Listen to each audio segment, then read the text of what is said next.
You know, okay. I told myself I'd take a break from this game for about a week, but just cut me some slack. I just wanted to unwind a little, have some fun. So, I'm gonna do a quick little session this time. So,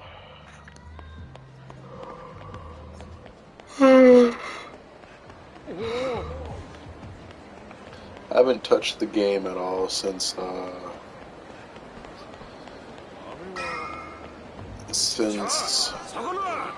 beat the fourth club.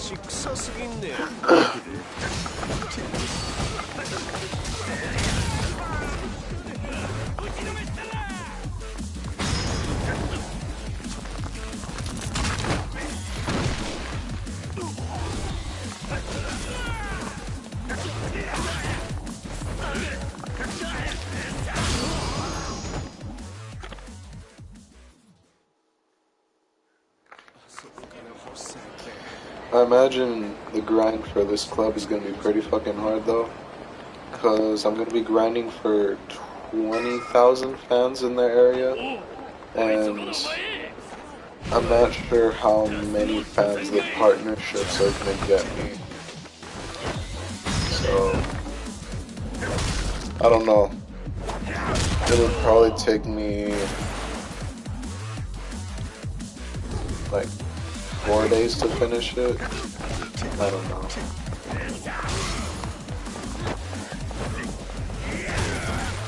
A good while.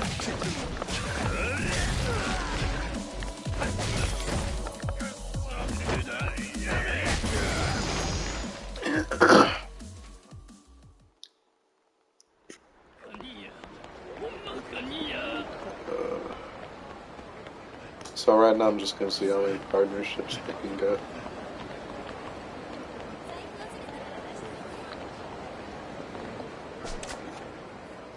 Okay, they're pretty fucking expensive. I'll stop at like, once I spend more than like a billion. I mean, I doubt they'll be that expensive. But like, you know, just in case.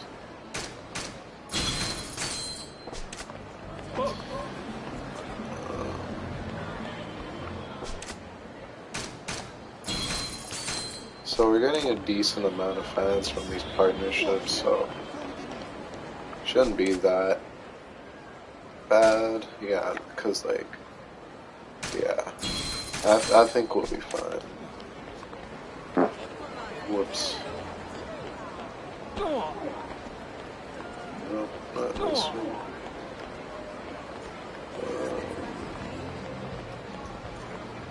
Let me go back. This one?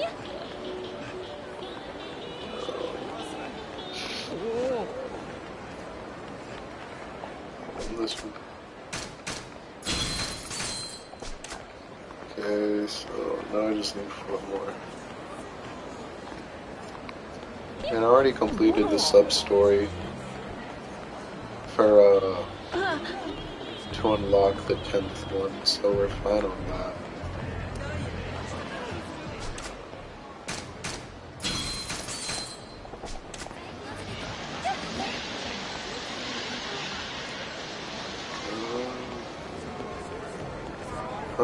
Let me partner with the rest before I go inside.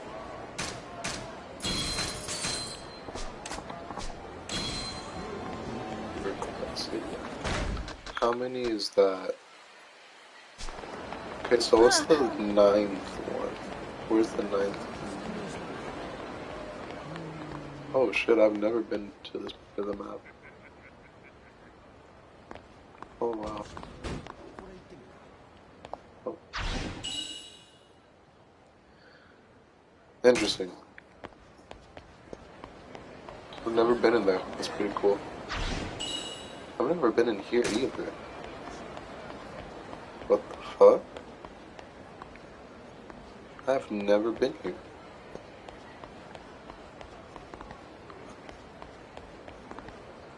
I have never been here. Wow. That's pretty cool. Yeah,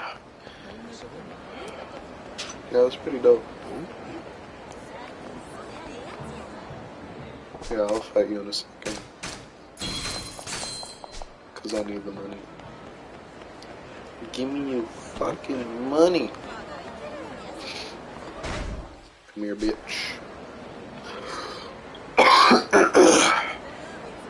Oh, this is gonna be like a long ass fight though. Cause he has like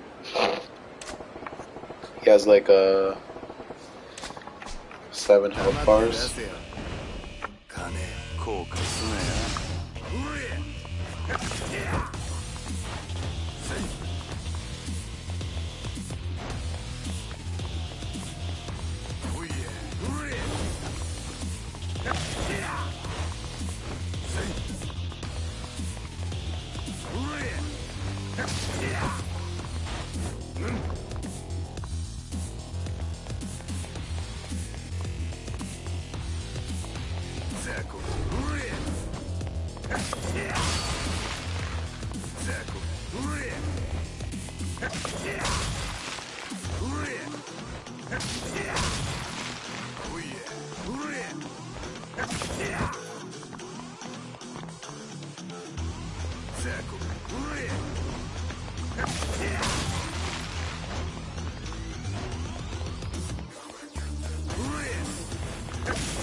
Dope.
Dope.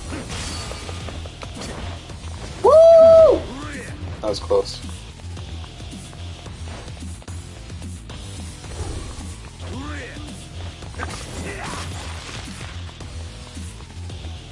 Why am I walking slow? the fuck?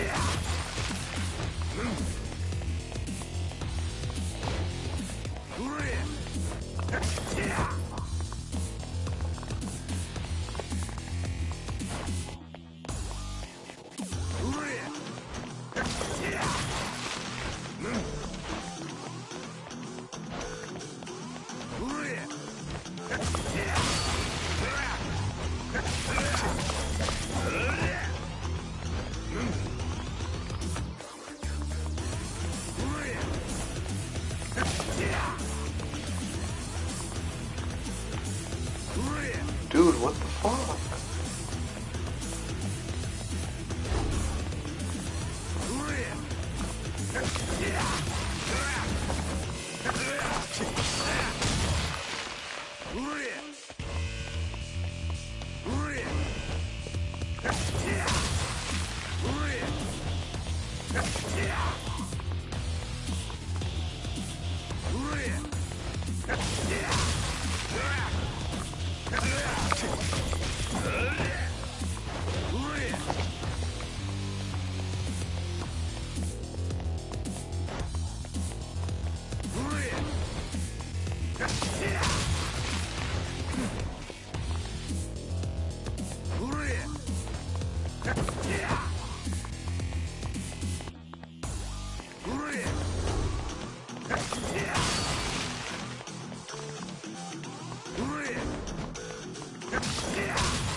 Dope.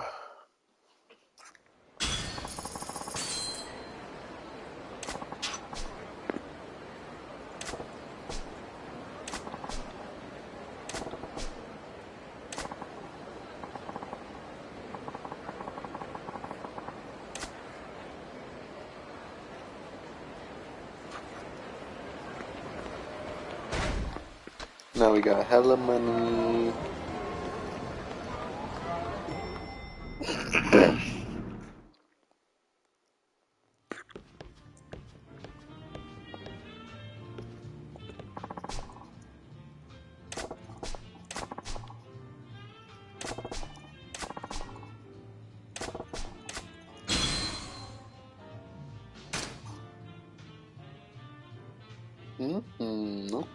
Okay. So, from just partnering with the businesses alone, we were able to get 1,000 fans.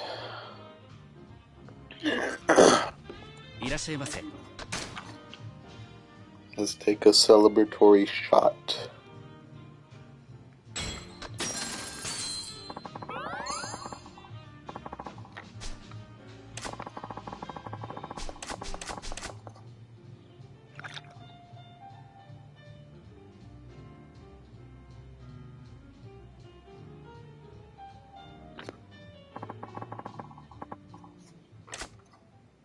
Nah.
はい。ええ。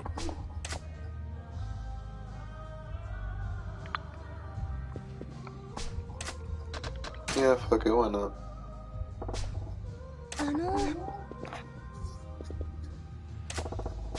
はい。ああ。はーい。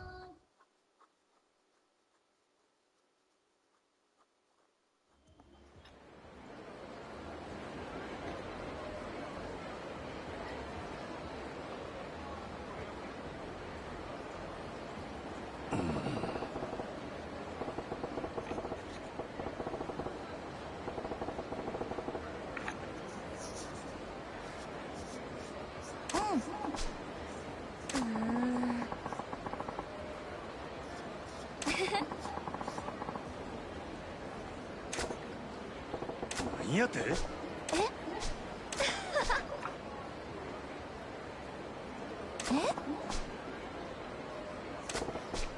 はい。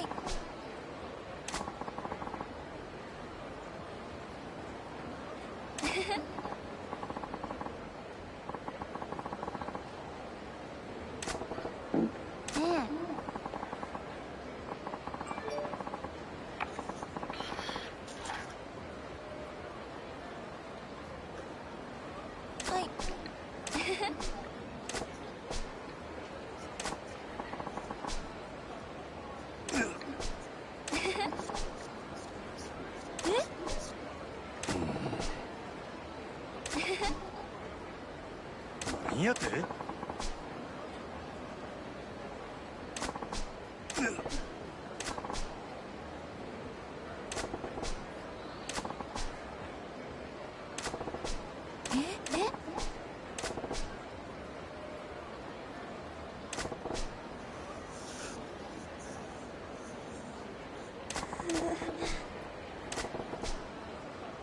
はい。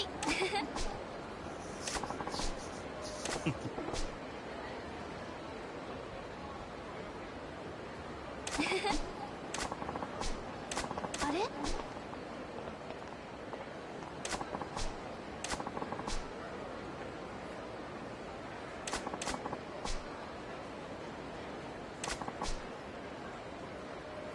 ？I hate this bitch so much.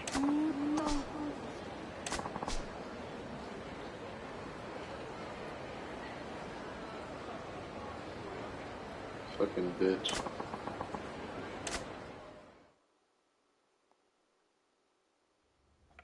There's no life behind her eyes whatsoever.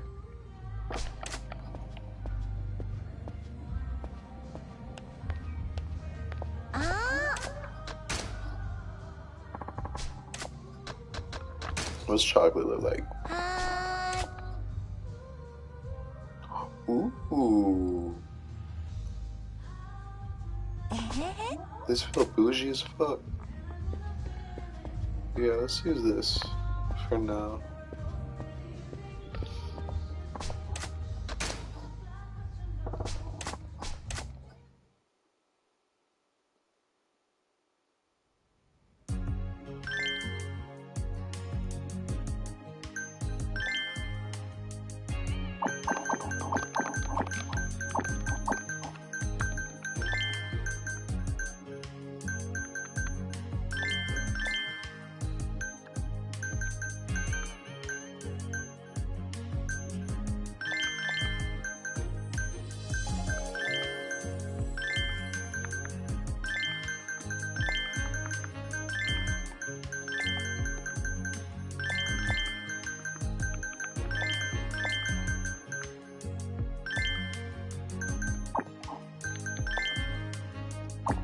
Oh, did I give Chica a makeover yet? No, I haven't. half a note, okay. I wanna be your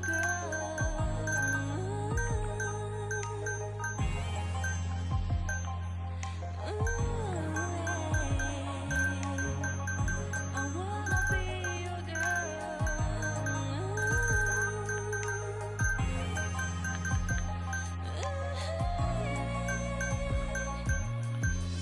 Somebody say I'm the girl with a drink and apple wines. Every man seems so happy to see me good. I think this could work. Nicely enough, I got dressed up before you. Look at me, this is my love all for you. Stay all night long, sit tight in sofa, drink wine and talk every night. Look at me, don't ever see. This game isn't making it very easy.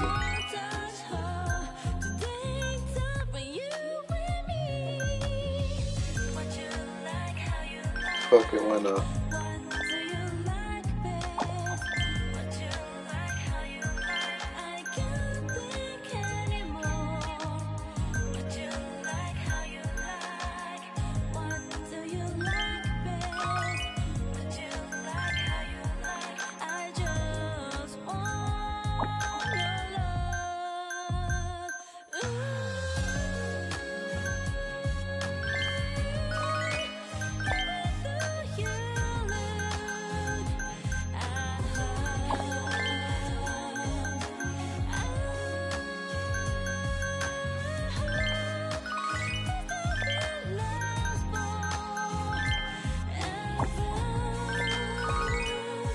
I don't really like this look though.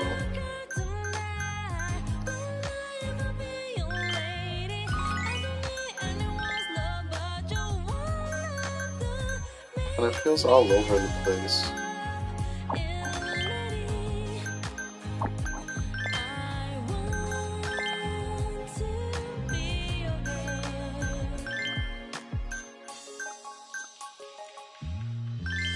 Somebody say I'm the girl with a drink and apple wines. Every man seems so happy to see me good. To look nicely enough, I got dressed up before you. Look at me, this is my love all for you. Stay all night long, sit tight in sofa, drink wine and talk every night. Look at me, don't ever see her, don't touch her. Today's time for you and me. What you like, how you like, what do you like best?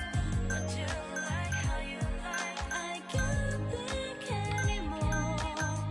What you like, how you like, what do you like best? What you like, how you like, I just want your love.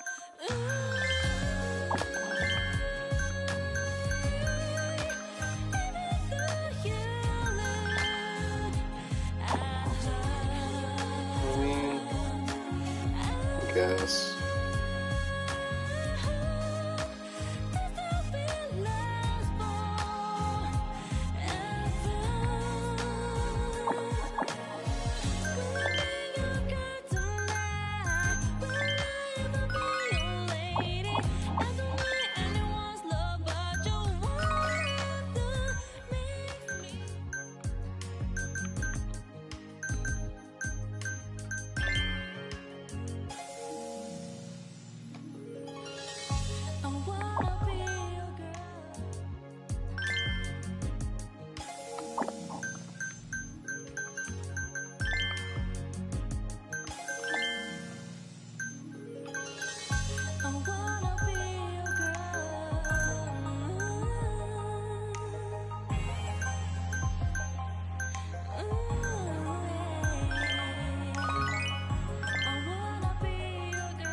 Oh, we got it.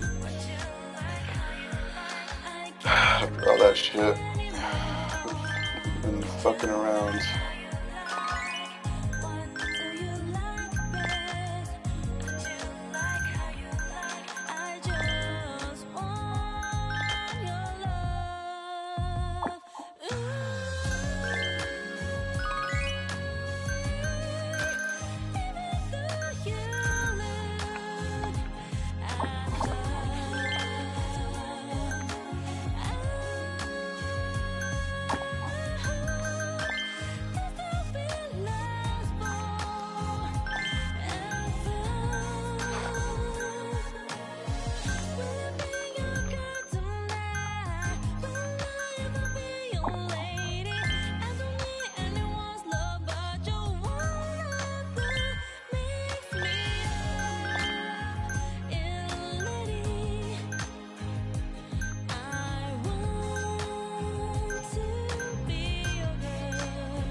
Somebody say I'm good girl with a drink and apple wines.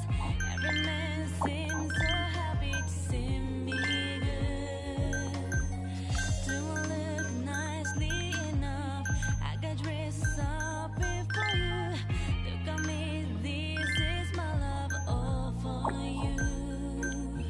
Stay all night long, sit tight in sofa, drink wine and talk every night.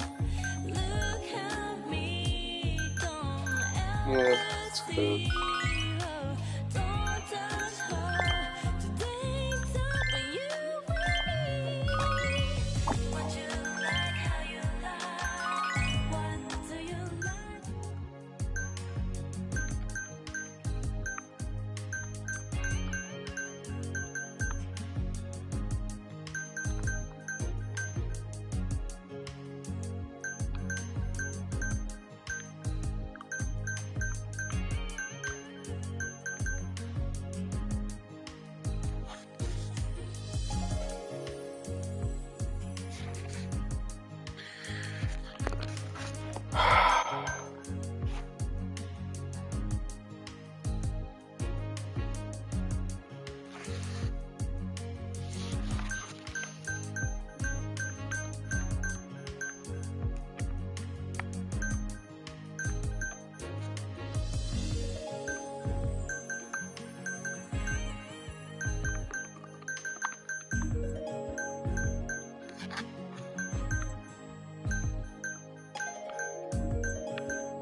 それじゃあ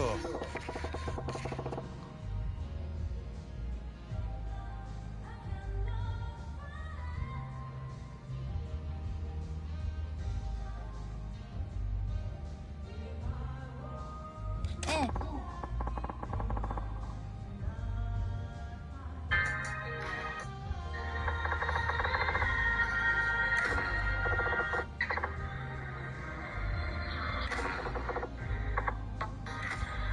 小説が大半です。小さい頃から物語が大好きで。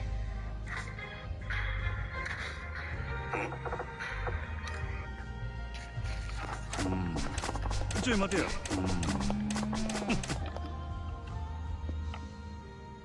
それじゃあ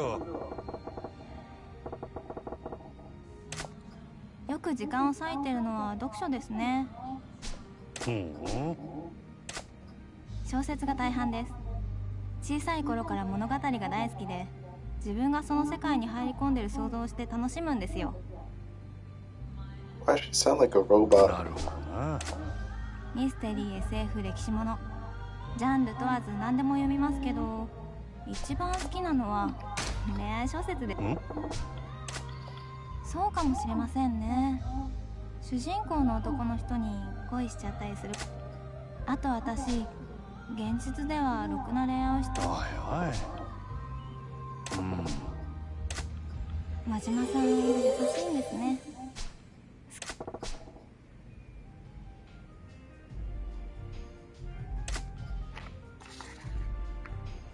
それじゃあ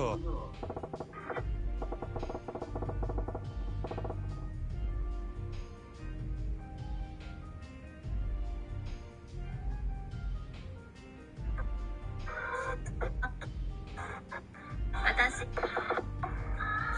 音楽鑑賞したり美術館に行ったり舞台を見に行ったり。読書院？そうですか。真島さんはもし付き合うとしたら、相手の女性は趣味が合う方がいいですか？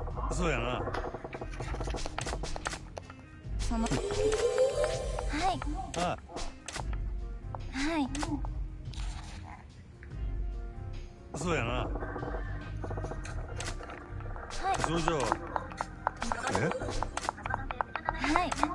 私、極度の方向音痴ですぐに道に迷うことができるんですよ。は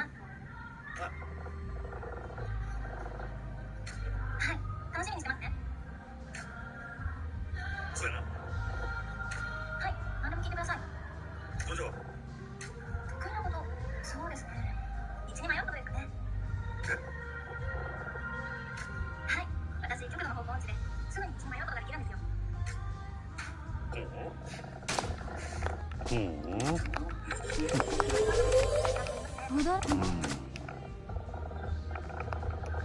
そうやな。そうやな。私、そうです。真島さんが香りに合わず好きですね。すごいです。そうやな。そうですね。下ネタやそういう話はあんまり好きじゃないですね。そうやな。私、同じ誇りを持ってやってますけど、唯一許せないのが下ネタを言うお客さんなんですよね。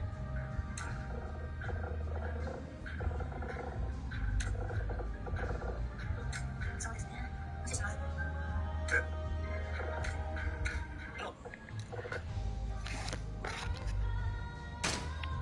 なあ。でも、そんなことできません。いや、そ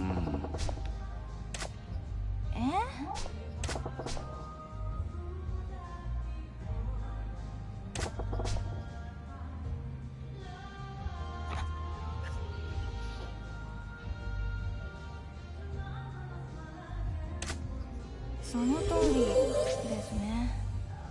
私、お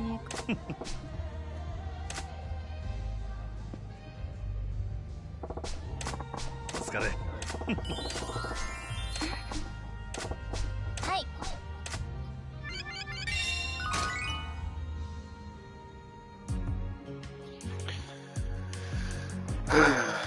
Alright. Now I can finally play. Oh shit, no.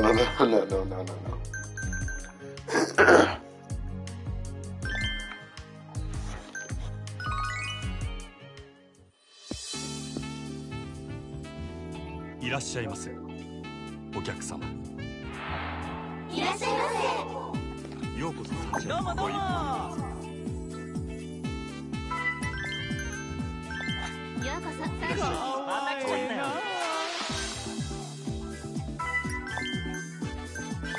よろしくお願いしようます。こ面白いね君。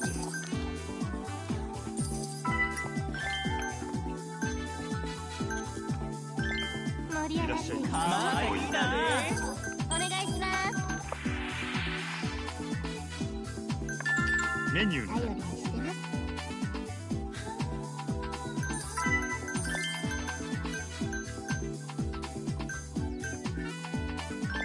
いらっしゃいませ。また来たで。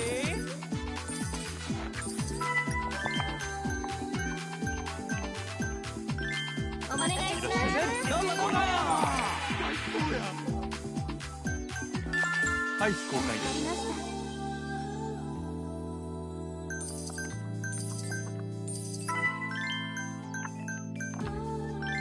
ようこそ。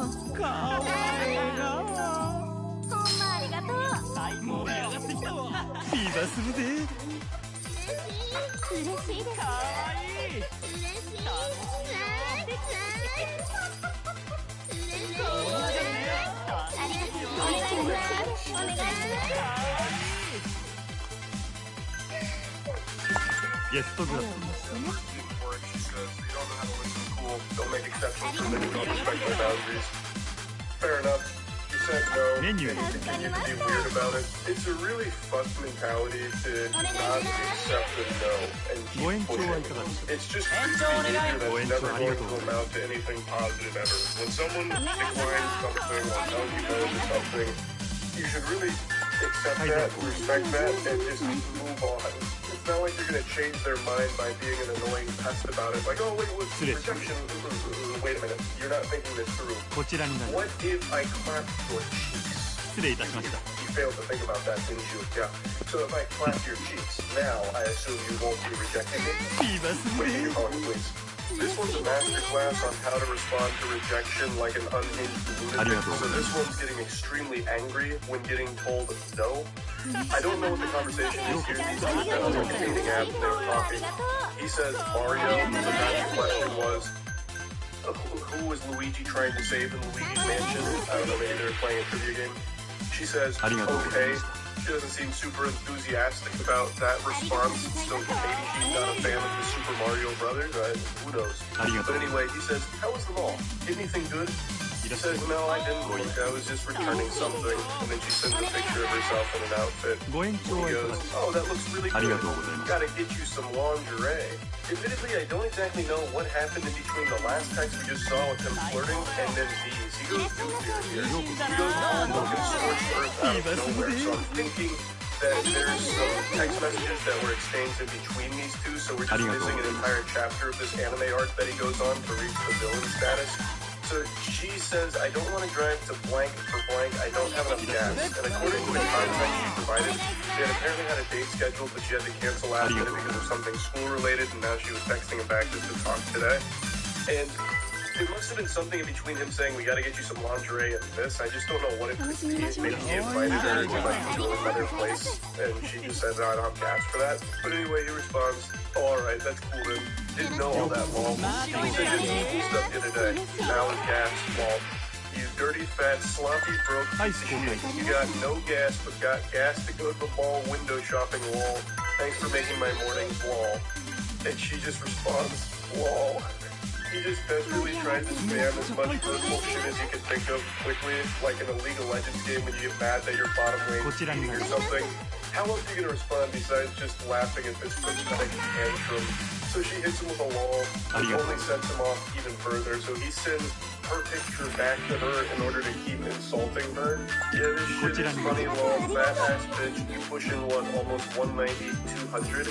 I almost find it fascinating how anytime one of these weirdos gets their feelings hurt, they always resort to just like, well, you're fat anyway. You're fat. Like, it always comes down to that. The second that they get rejected or told no or something not going swimmingly in their eyes, less than satisfactory, they always default to fatty, that kind of shit, and then just go on this, like, long-winded rant about, like, actually, I'm the nicest guy the world's ever known, and I would do you a favor by showing interest. You're fat at the end of the day. That's I didn't want you anyway. I'm not crying. This one's just a little bonus, a cherry on top of the rejection cake. It's not exactly rejection per se, it's kind of adjacent. So this is somebody's ex who just texted her out of the blue. He says, you dead yet? That 4:22 a.m. crack pipe is a little different today, so he gets bold and brash and says, hey, you dead yet to her?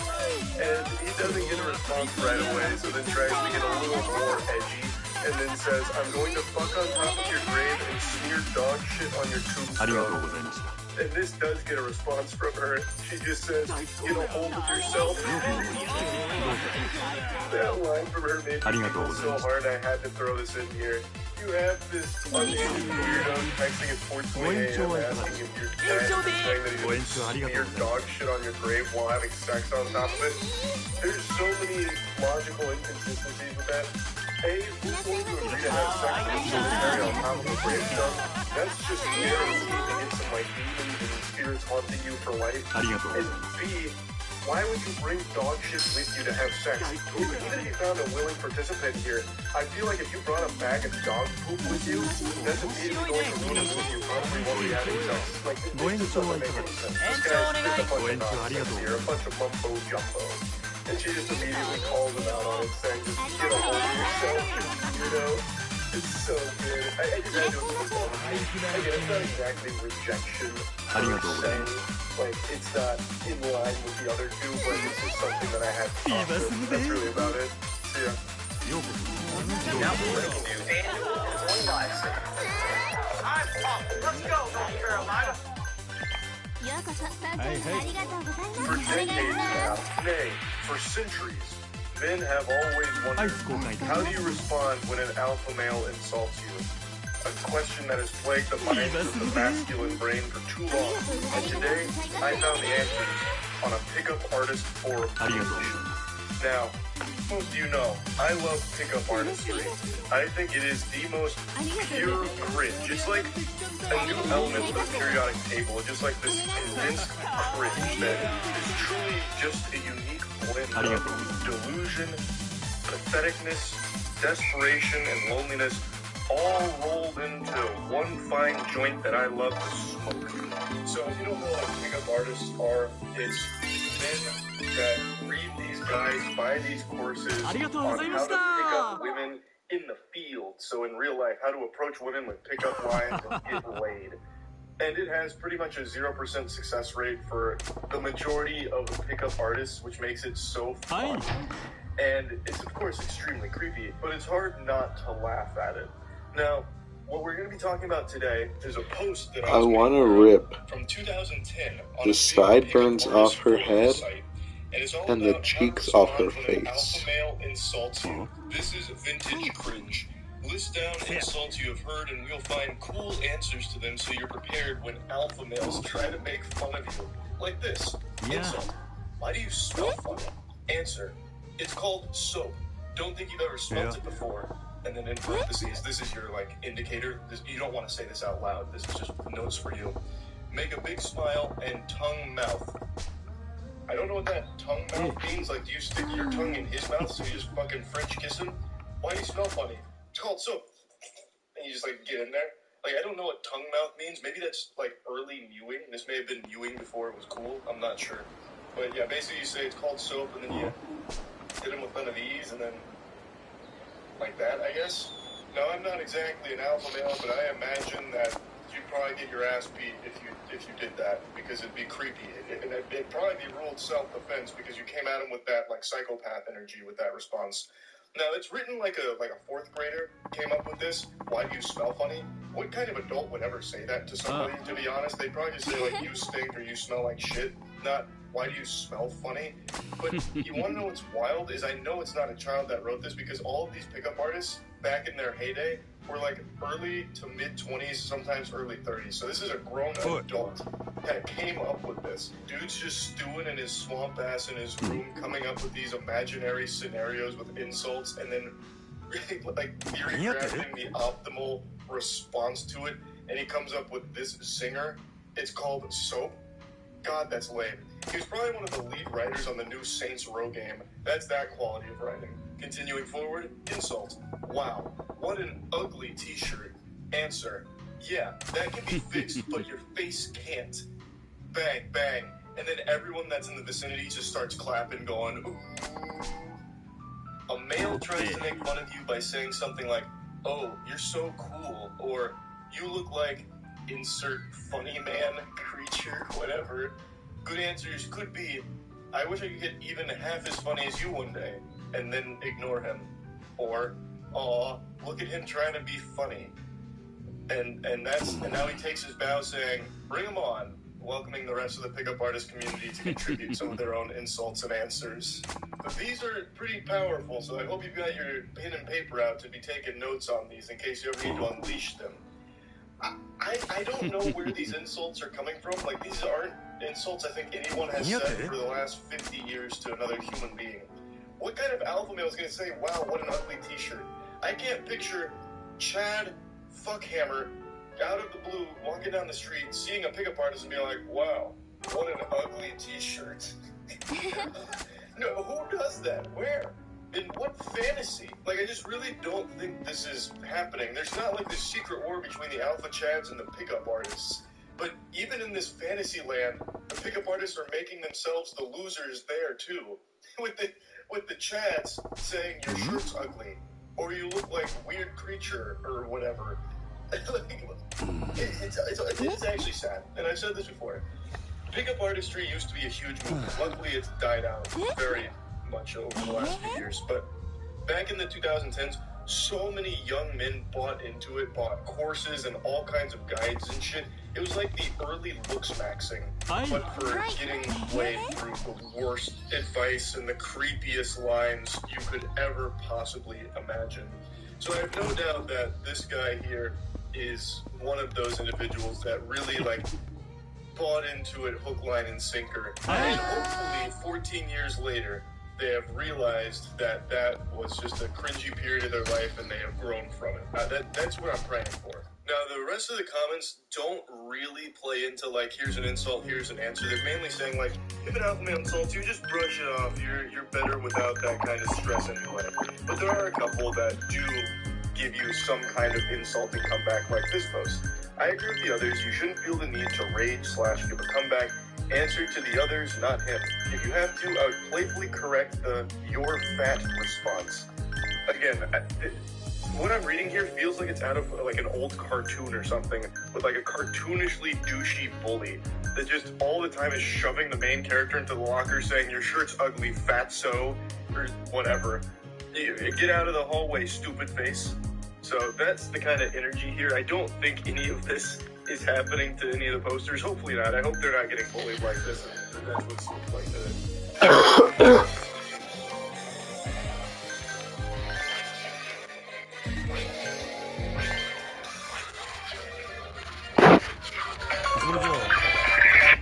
Catalyst to these posts, but anyway. Oh shit, my phone's about to die.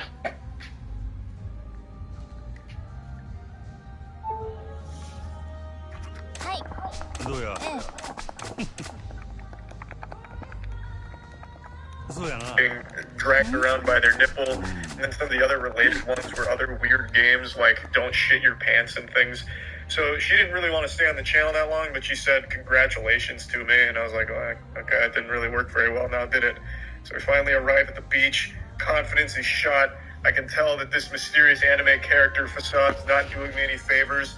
So we end up just going to a pretty crowded area on the beach in clear water, just laying down, and she played music with her earbuds in.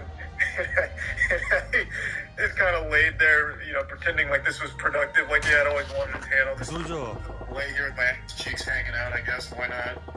I just sit there doing nothing, listening to music at the beach. At the end of it, I just kind of felt like I was a Uber driver who stayed a little too long.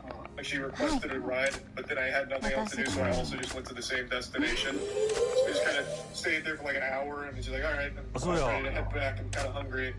I didn't even bother asking if she wanted to get food with me, because I could already just pick up on the vibe here that it wasn't really going anywhere. So we go back, and then she hugged me, and I was like, this is all worth it, I got a hug, let's go! I hug out of it, which means I was a champion that day, and we never talked again, surprisingly.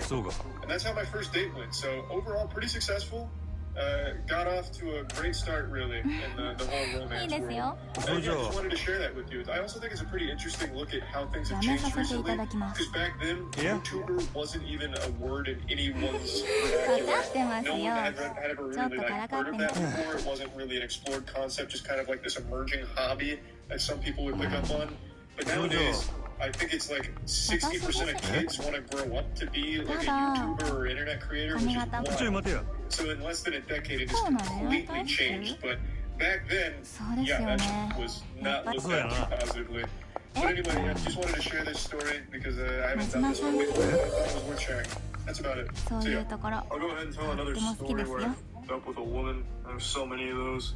I wish I could animate those so I could animate the story to really help give a visual. But anyway, it was my freshman year of college, I think. Pretty sure it was. And I went to a club, because that's what a lot of freshmen did. They would go to clubs. I wasn't a big fan of clubs, but I put on the facade that I loved clubs. I would flail my arms around like a buffoon, maybe get a little hip gyration in there, and generally look like I was having a good time. I mean, if you saw me at the club, you'd be like, wow, this man really likes his clubs. But I didn't, at all. But I still went. And there's one time in particular I decided to wear these like light up glasses that looked like something a pop singer during the 70s would wear in a music video. And I was dancing around in them and doing my thing, getting a little footwork action in there. And by that I mean I was doing the hokey pokey on the dance floor. And I saw a girl, she was really pretty, and I was like, you know what, I'm gonna buckle down, I'm gonna go up and I'm gonna talk to her. So I did everything right. I went up to her, and then I didn't say a word. I just went up to her and stared at her. She didn't see me at first. She had to turn around, then she looked at me, and then she's just looking back at me, and I wasn't saying a word. She probably thought I was lagging, or just frozen. And, she must have liked something about my approach, because then she started trying to talk to me, and I just didn't answer any of her questions. I didn't say a word to her. She was like, what's your name? Didn't answer. Then she pointed out my glasses, which were now around my neck because they weighed damn near 40 pounds and my nose and eye muscles weren't up to that challenge. So I put them on my neck. She pointed them out. She said, hey, I really like that necklace. Without saying a word, I just picked up the glasses off my neck and put them on my eyes. And then I just continued to look right at her.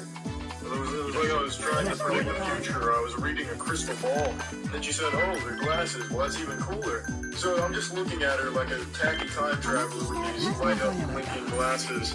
And I was just doing what any sane man would do. I was staring directly into the eyes of a stranger without saying a word. And she was starting to get a little uncomfortable with this, like a little bothered, but she still wanted to try and salvage this really odd interaction with me. So she said, do you like what my shirt says? And naturally, I just didn't look at the shirt. I kept looking at her, just right into her eyes. And then she noticed this and was a little put off by it, but then she lifted her shirt up, like all the way up, like above her head. She nearly took it off so that way I could see it, because I was taller than her. So that way I could see nothing but the shirt. She put it in front of her face, and then I just stared blankly at the shirt without actually reading it. And after a couple of seconds, she said, so what do you think of the shirt? And I just nodded. And then she stormed off, because that was the straw that broke the camel's back. And my friend happened to see most of it. He came over and he said, well, what the was that about? You didn't say a thing to that girl. And then I turned around and I just looked at him without saying anything too. And I really don't know why. I don't know why I didn't say anything to her. I don't know why I didn't say anything to him. I don't know what was going on now. I was really sober.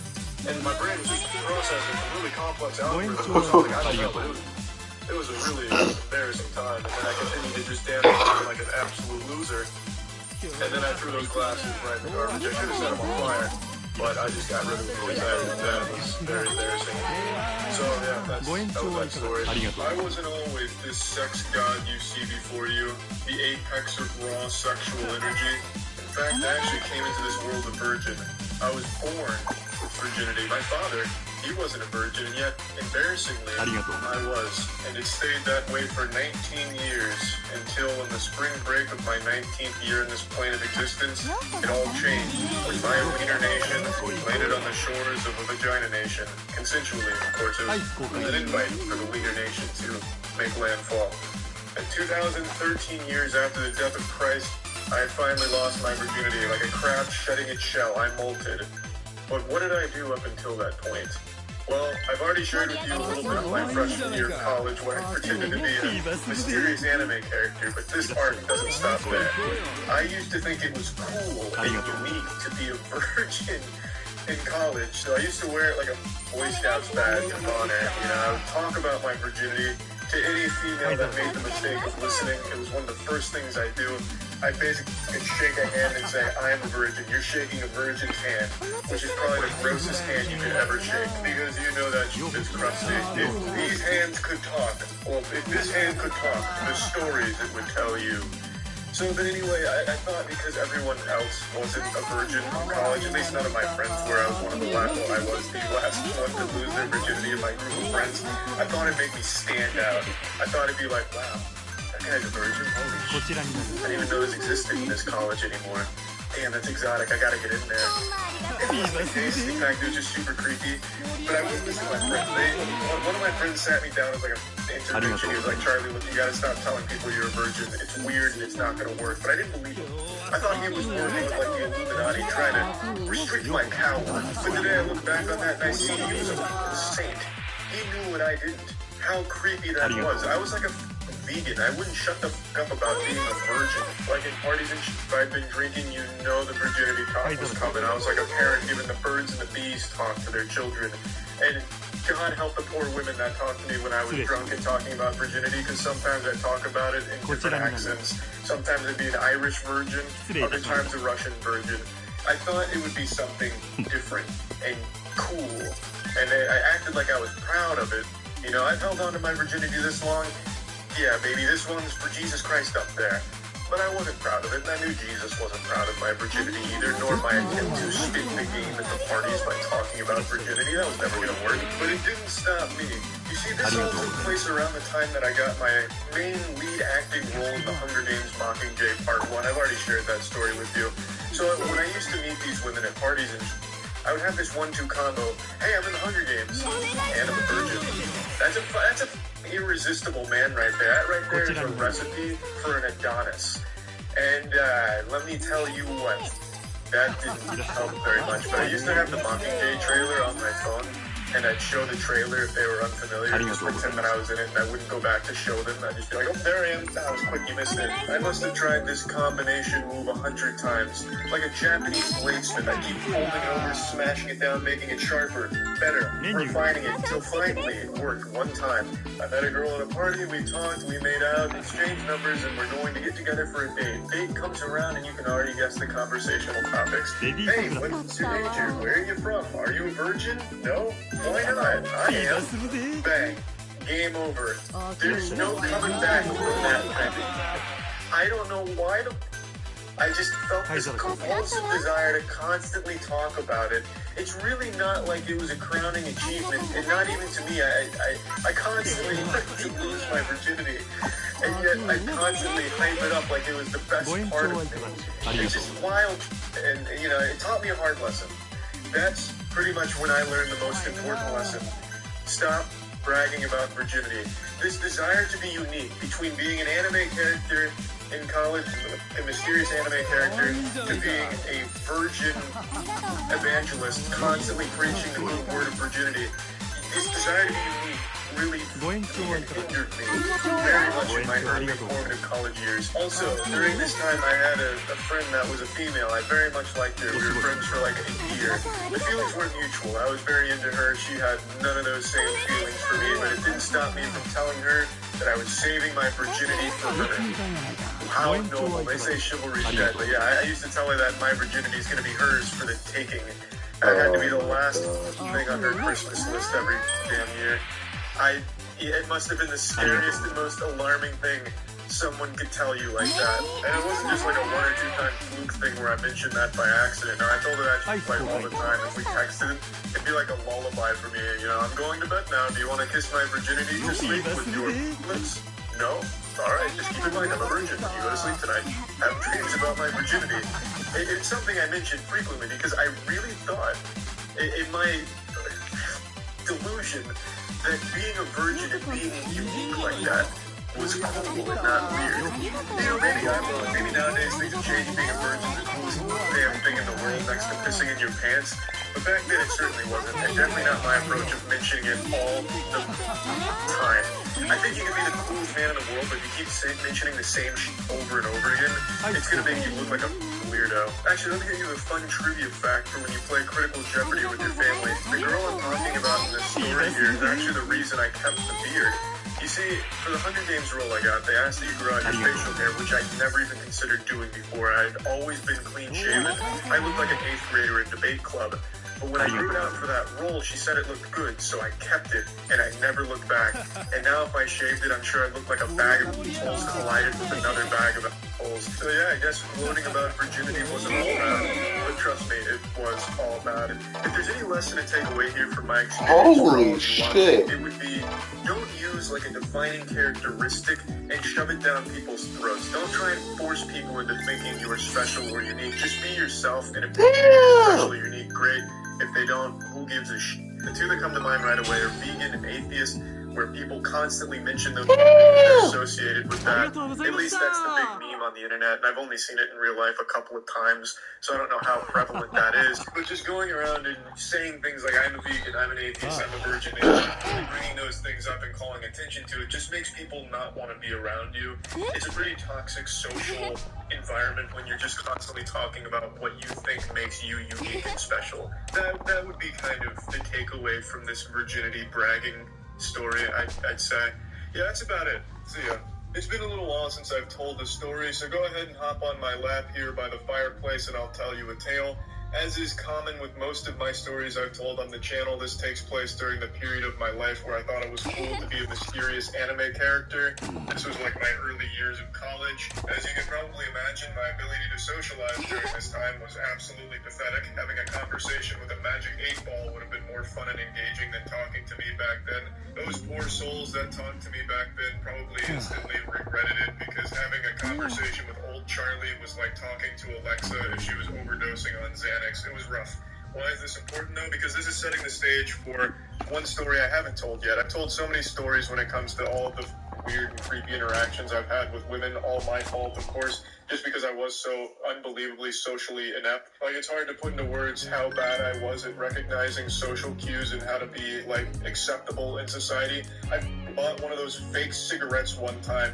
You know that kids would buy from Spencer's when they were like 12? I bought one of those things when I was 18 because I thought it looked cool and I hated real cigarettes. You know how sad that is? I'm surprised I didn't buy one of those colorful propeller hats and started spinning it to try and look cool or something. It was rough.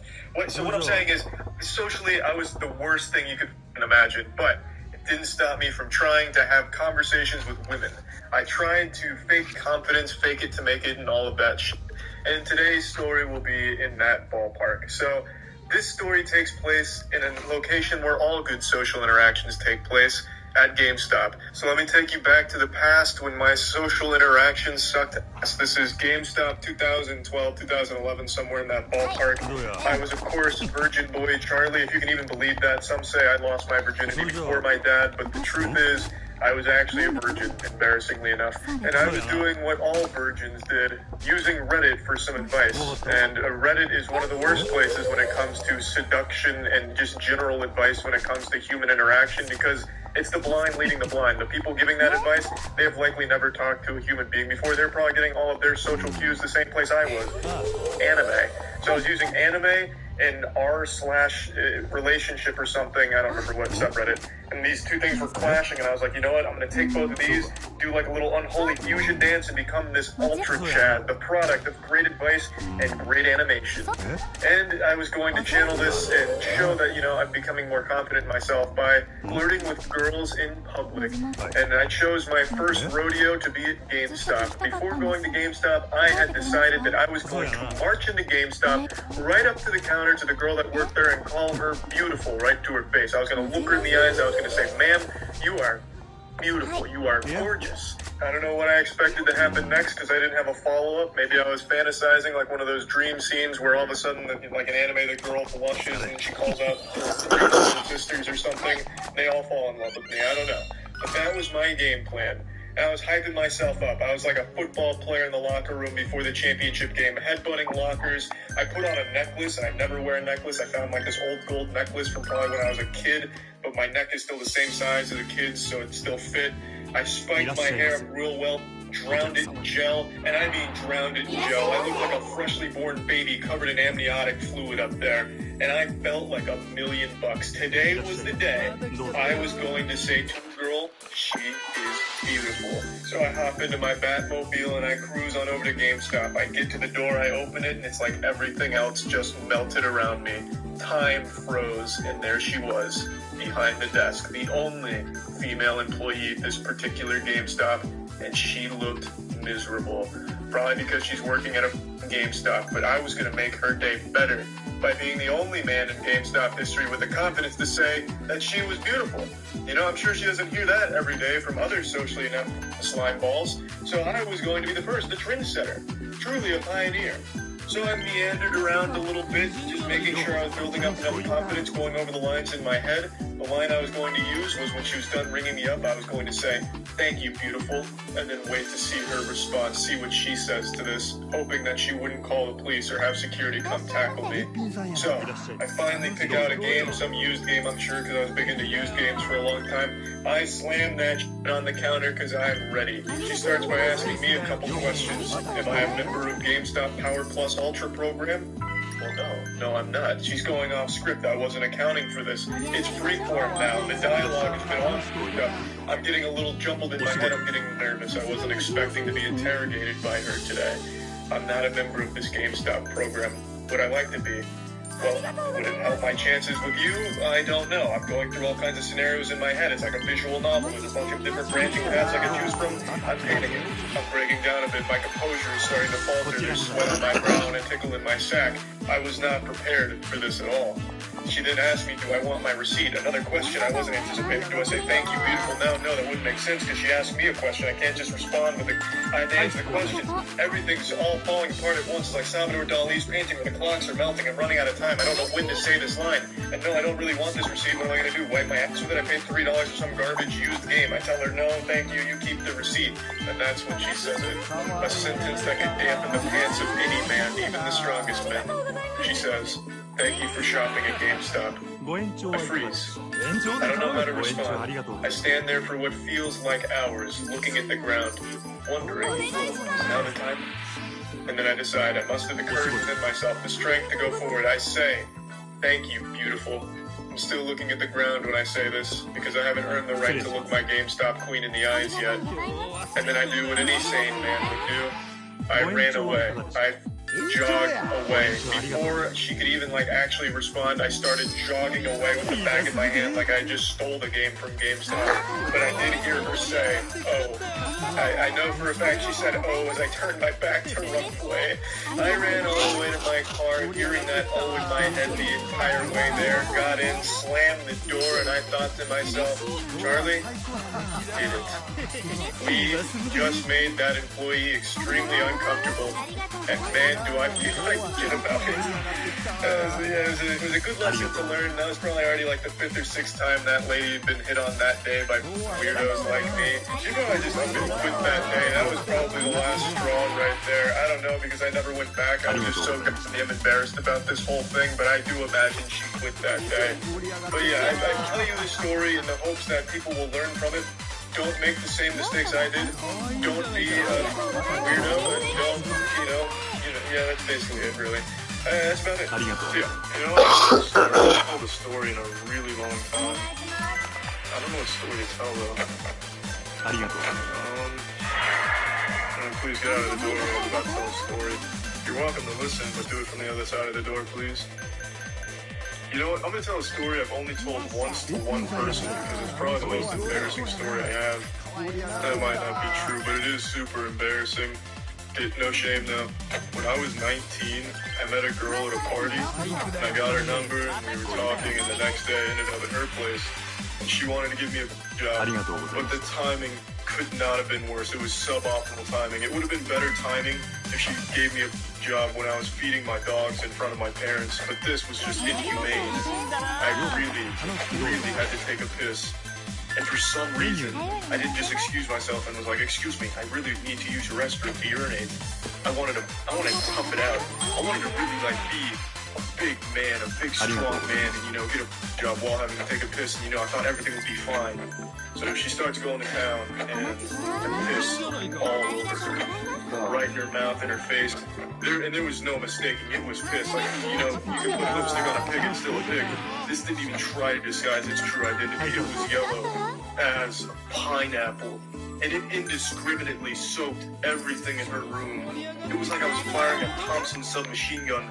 It was propelling at speeds I can only imagine a space shuttle could travel at. And I was just shocked because I don't usually piss with the force of 1,000 ballistas, but this piss was leaving my urethra with a mission, and that mission was to cover the world in itself, to drown the universe in this vile liquid I was producing. It was absolutely remarkable. And I felt it coming too. I could feel it just surging. I could feel the calm before the storm, and then the storm itself. I knew I had opened Pandora's box. And I was gonna try and play it off cool. I was like, you know what? I was gonna be like, I ejaculate pretty hard sometimes, but when I saw how yellow it was, I knew this is how the world was going to end. And I remember after the apocalypse erupted from me, I remember verbatim what she said.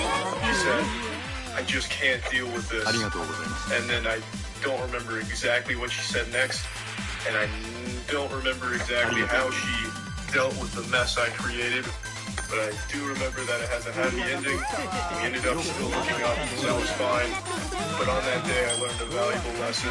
Humanity received a grim reminder that when you need to piss, you should absolutely piss. It was also really cool of her, though, because she didn't get extremely pissed off that I pissed on everything she held dear in the world. We saw each other a lot after that, actually. We didn't date, but we did see each other a lot. She was really cool. I really liked her. I also just realized I'm almost out of power here. And I also realized this is the first story I've shared about one of my many fuck-ups with women. Zoinks, the lights are off. Oh no. I've got a secret, and I'm not afraid to share it right now. Much like Bruce Wayne keeping his Batman identity a secret, I've got something that I've been keeping from you. And you're not going to believe me when I tell you this, but it is the truth. I used to be a virgin. Not only did I used to be a virgin, I used to be a turbo virgin who was extremely proud of the fact that he was a virgin. In my early college years, I used to brag about being a virgin to anyone that would listen. I was like those dudes that stand on corners with a sign saying the end is near, just talking about doomsday. I was that with virginity. And every day was virginity day for me. I made a video talking about this a little while back, about how I used to brag about being a virgin. I really went hard on that being a core part of my identity in my early college years. When I did talk to girls, I would treat it like I was on Shark Tank and I was pitching my virginity to them like a business that they should invest in. It was very sad and pathetic. But I figured I'd share a few more stories from this era of my life, this arc in the Charlie anime, because there's some real golden nuggets in there that I think maybe a few of you could learn from. Though I don't imagine too many of you watching this right now think virginity is cool and something worth bragging about all the time, unless of course you're trying to be a pastor or teaching abstinence at a high school or something as like a sex ed teacher. But anyway, I wanted to share a couple of these stories. So the first tale from the compendium of Charles White's virginity stories is actually one that I shared on a stream recently. It was my sophomore year at college, 2014. Five Nights at Freddy's is the hottest just came out. We've never seen anything like that. Our assholes blown wide open by Five Nights at Freddy's. It was a dark and stormy night, and my roommate had a girl over. It wasn't anyone romantic. They weren't together. They weren't, anything at all. It was a friend of his from high school who came down to party at the university. I did not go to a party that night. I stayed in the dorm room watching cartoons. After the partying had ceased and everyone had their fun, my roommate went to bed, but she didn't. She sat on the couch and watched whatever cartoon I was watching at the time. I think I was watching Justice League or something. So she was wet. And she just started talking about how much fun she had at the party and eventually asked me why I didn't go with them. And I tried to play it cool. I said, I had better things to do. And if I had a cigar, I would have lit it in that moment right there and just blew a big puff. I was really trying to be suave about it, but the reality is the reason I didn't go was because I wasn't invited. It was a very low-key party, and this was when I still wasn't super familiar with my roommates. They were probably afraid I'd crawl on top of one of the tables and start trying to lead like a virginity chant, like, raise your hands if you're a virgin. Oh, just me? Even better, something weird. So they didn't ask me to go, which is why I wasn't there. But anyway, of course, me being this virginity evangelist that wouldn't shut the fuck up about virginity. We talked more about some I don't remember what, but of course, me being the mysterious anime loser virgin extraordinaire back then, I eventually steered our conversation into a talk of virginity. And I started telling her about, how great it is being a virgin and how, maybe I'll lose it soon if I'm really feeling like it, as if I had, a ton of options, like a cell phone was full of applicants to take my virginity. And she said something that still rings in my ears sometimes when I'm trying to go to bed. After telling her all this about my virginity and telling it with a real smile on my face, really saying it with my chest like I am a virgin, she hit 19-year-old Charles with a giggle and a wow, that's so sad. And she thought I was kidding, so she started making jokes about it, and I insisted that no, I was being serious, and I was like, damn. On the inside, I was like, damn, that was brutal, that hurt, but she's not wrong. The more I say it out loud, the more I realize how sad it is. And then she goes on to say, I'll suck your dick if you want. And I went to a full meltdown mode. It was like something out of Tom and Jerry when like the stars are going around and they're like knocked out. I was having like a meltdown.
And I eventually just went to like full Redditor mode. I was like, oh gee, whoa, no, madame, I could never ask such a thing of you. Absolutely not. I would not have that. I'd like my virginity to stay. Thank you very much, you harpy, you succubus. So I stood my ground and declined the job, which was a more than generous offer from her, might I add. She was just gonna take one for the team, a real champion. Like, what a great friend my roommate had. And honestly, I probably saved her life by declining that job because I don't think she quite knew what she was dealing with and getting into. She was about to bite off more than she could chew. She was like Icarus flying way too close to the sun. If she did give me that job, I would have blasted an unholy shot at an unreal velocity that probably would have pierced the back of her throat and gone out the other side. It would have looked like she got hit by a sniper. My wiener had never even been accidentally touched by a human female. The closest thing Mike ever got to a girl touching it back during that time was when a girl accidentally hit me in the balls with her criminology book when we were standing up from the table in the classroom. So if she blew me, I would have busted a nut of biblical proportion, a dangerous nut. So really, I made a noble decision and saved her life by declining that. And I think that incident right there where she said it was so sad that she was just going to offer me a job really put into perspective how sad it really was. Because it was so sad that not only did she tell me to my face how sad it was, but she tried to offer like consolation, as if she was trying to console someone who was grieving. Pretty wild stuff. And I figured I'll share one more story because this one's just as embarrassing. Probably not as embarrassing though. Probably worse. Before my sophomore year of college, my high school had a reunion party at one of the girls' houses, and this is when I had just started drinking, and I was getting after it. I was getting that alcohol real hard. And one thing that I talked about this in the previous bragging about virginity video, but one thing I used to do is I would get drunk and start bragging about my virginity in different accents.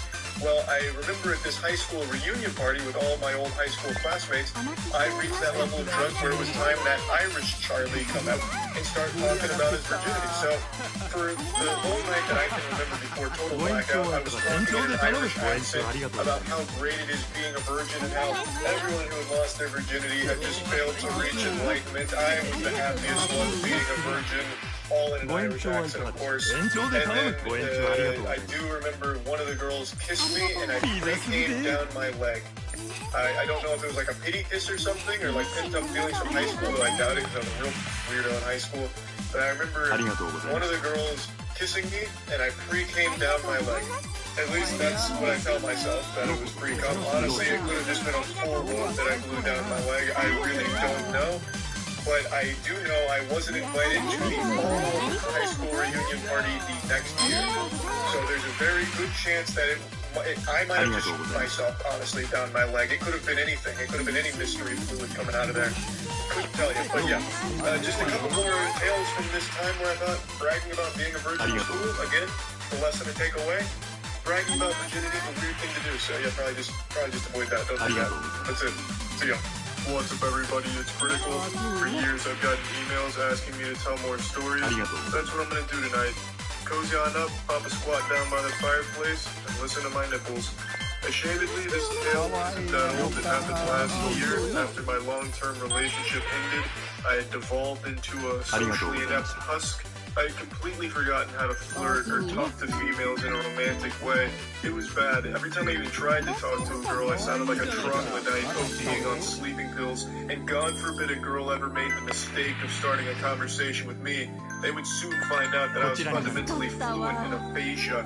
This that was coming out of my mouth was just unintelligible. It was downright disrespectful to humanity how bad I was at flirting. But there's one night in particular that I still lose sleep over when I think back on. One event that to this day, when I'm about to ejaculate, makes my feet tingle in an unpleasant way. It was the very first weekend after my breakup, and I was going to a bar with my friends. I was going out with the intent of just drinking and having a good time and not worrying about anything. But my friend's sister insisted she wingman me that night, and I knew deep down in my soul that it would be a train wreck. The night was darker than usual, the moon tucked away behind the clouds, as if trying to cover its eyes and shield itself from the awkwardness that was about to unfold at this poor little bar. As if I just how this experiment was going to turn out. But anyways, in my friend's sister's defense, she was an outstanding wingman, but the odds were stacked against her because she was trying to wingman a sinking ship of social skills.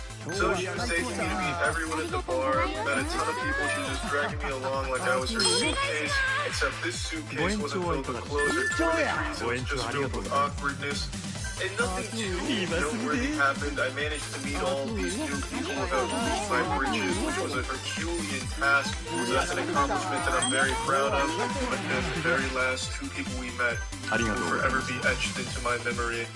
It was two attractive women, just casually drinking at one of the tables by the bar. As the bar was clearing out since it was getting late, the weatherman may have predicted cloudy with moderate humidity, but what he couldn't predict, what no one could have predicted, was the storm of awkwardness that was about to befall the area. My friend approached them the same as she had all the others. As I trailed behind her, I could feel something deep inside of me pulling me, as if a future version of myself was trying to yank me away from the situation so I wouldn't have this memory. But alas, I disregarded the feeling and continued forward, each step towards their table, a new scar that I bear. We make it to the table.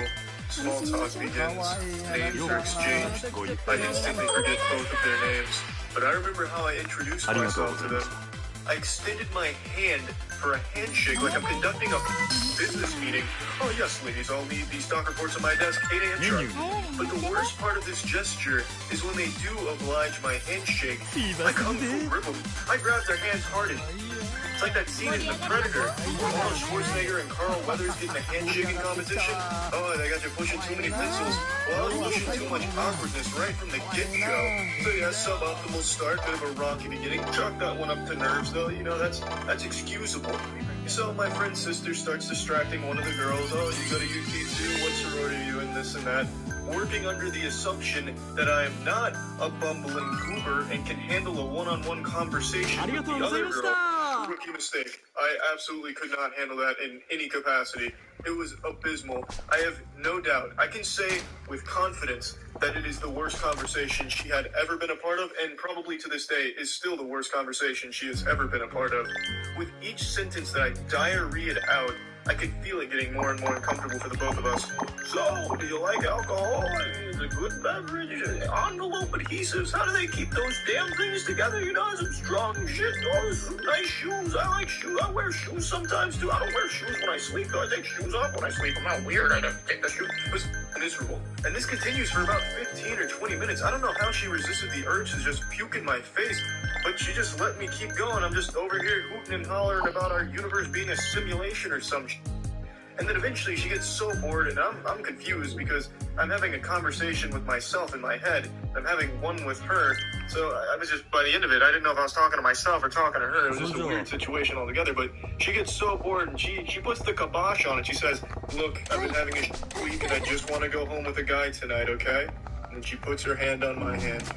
Then I looked her in the eyes. We locked eyes for a minute. And I said to her, well, you're gonna have to hurry up because the bar is clearing out. I wish you the best of luck finding a guy, but if you don't find one, I'll eat you for a little bit if you want. That is verbatim what I said to her in response to that. I could never forget those words. They're burned into my brain. The second those escaped my mouth, I became sober. I was inebriated going into it. I said that, and then I could have flown a plane at that point. I could feel my pucker. My anus was becoming the universe. It was like every cell in my body was being bludgeoned by a cactus. For me, this was proof that whatever higher power or creator exists, they truly don't care about this world. Because if they did, they would have sent a wild ice cream truck to take me out right then and there. And the look on her face, I will never forget it. It was a look of pure shock, confusion, and anger. Every emotion a human is capable of feeling, she felt in that moment. And then she pretended to get a phone call so she had an excuse to leave. That makes her a good person in my book, because what she should have done is say, hey, get the f*** away from me, you creepy homunculus, or something to that effect, because that's what I deserved. She was nice enough to actually make it seem like she just had something else to do instead of just telling me to f*** off, which she absolutely had a right to do because she had just put up with my ranting and raving for 20 minutes, and then I basically just rejected her to her face with my last little humdinger there. So to me, that woman is a hero. Now, to make matters even worse, though, my friend's sister and the girl's friend heard what I said. It's like the music in the bar just cut out and everyone stopped talking right before I uttered those words. But luckily, she never mentioned it because I'm assuming she erased it from her memory immediately after, so that way she would spare her mind the anguish of trying to comprehend what the f*** I was thinking when I said that. But yeah, so that's the story. It was by far the most uncomfortable situation I'd ever been a part of and created. I mean, I did both. I was both the participant and the orchestrator. So it was weird. But yeah, that's the story. That's it. So yeah. I don't think I've ever shared a story about myself so embarrassing that it changes the way you look at me. I've shared a lot of embarrassing stories with girls and that I've had in the past, but nothing that's so damn game-changingly cringe-inducing that you vomit and think less of me until today. I was trying to think of a story that I wanted to talk about because I wanted to tell a really embarrassing one today.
But I wanted to like amp this up to like the highest level I could. So I was going to my past, of which there's a myriad of embarrassing stories to choose, but I wanted to find the perfect one. And then I remembered something that made me sick to my damn stomach, so I can't wait to share it with all of you. So to preface this happened in high school. The year is 2011. This was right after my third lung collapse. If you've been following me for a while, you know my lung collapsed 3 times. And the last time it happened was 2011. Well, in 2011, I got surgery to have it fixed. And before I went into surgery, there was a girl I had a crush on that had just added me back on Facebook. And I decided I'd send her like this damn scholarly "oorah, I love you" message to her. And we had never spoken. So this girl and I never spoke once in our lives, not even by accident. If I farted somewhere in school, there's no way she would ever smell it because we were never even close to each other in any sense of the word. The only reason we even knew about each other, or rather the only reason I knew about her, was because she was a cheerleader and I played basketball. Other than that, no communication, literally not even eye contact.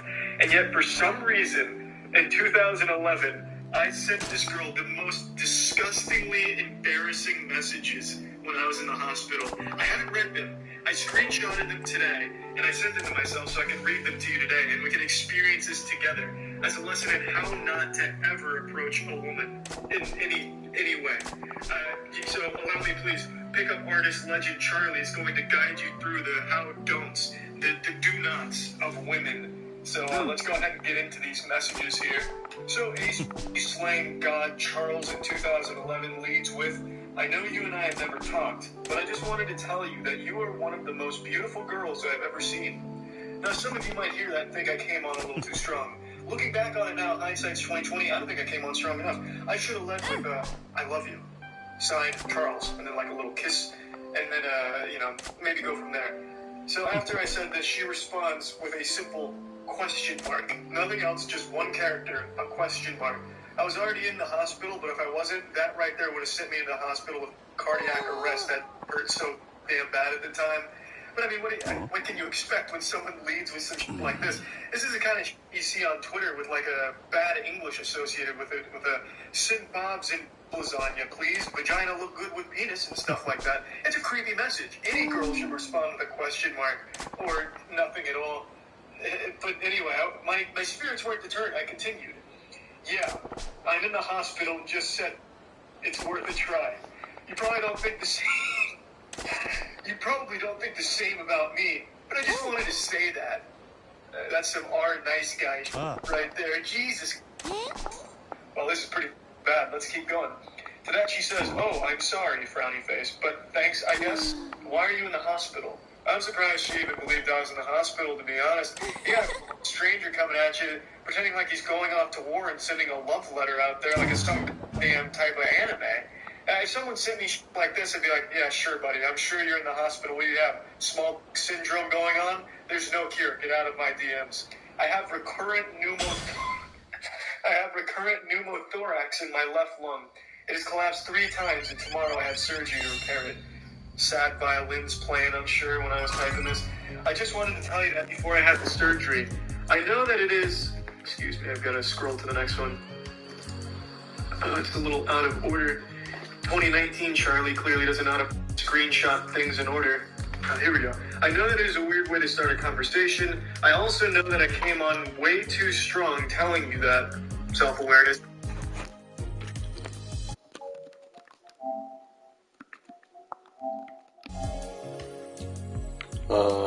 I think that's it for now. Love you.